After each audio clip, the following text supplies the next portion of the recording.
Hello, good evening sa tanan. Oh, Diyos magapanalangin ka natin tanan. Once again, mayong gabi kanyang tanan sa atong mga subscribers sa atong YouTube channel, Bishop Joel I. Melesio, for prayer today. Ang Diyos magapanalangin kaninyo, ang Diyos magamilagro kaninyo sa kinabuhi. Pinaagi sa gahom sa balang dugo ni Kristo. Nadawat na to ang kadaugan, milagro, ikan siya dugo. Nadawat na to una, nadawat na to ang kalawasan diri sa Asia, sa mga hinter, pinaagi sa dugo ni Kristo. Kaduha, pinaagi ang iyang kinabuhi, gihala dito sa krus sa Kalbaryo. Ikatulo, gidawat na to siya, personal o bugtong magluluwas sa atong kinabuhi. Huwag siya nagatuo kita, na pinaagi siya haptong pagtuo o sa atong buhat, madawat nato ang katihukan na kalawasan diha ni Kristo. Mga kaigsunan nga diha atong pagtuo, kani ginatawag atong kalawasan. Dili na siya maluwas lang ka pinaagi sa ngayong buhat, dili lang ingon sa pagtuo buhat, kundi ang ato ang relasyon diya sa Ginoo.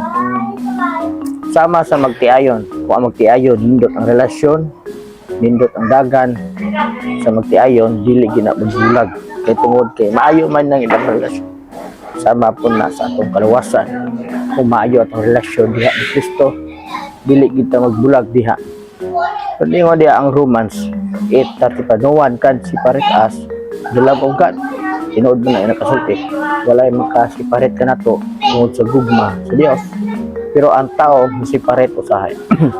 Kaya yung dia sa Romans 3:23, kita na siparet ta sa Dios tungod sa hikabsan kita sa himaya sa Dios tungod sa atong sala. For all the wages of sin is short of the glory of God. Ang tanan nakabsan sa himaya sa Dios tungod sa sala. Huwag ka ng sala na tunahimo na sa kana may sala nga tinuyuan o sala nga dili tinuyuan. Sala nga tinuyuan gyud mo ba? Ambalo na kasala, kihimo gyud po nimo.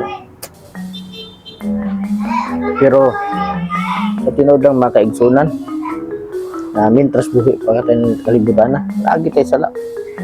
Pero pinaagi ra gyud na sa grasya o gugma, o dugo ni Kristo, na nadawat nato ang tinuod ang hapsay atong kinabuhi o kalawasan. In Jesus' name.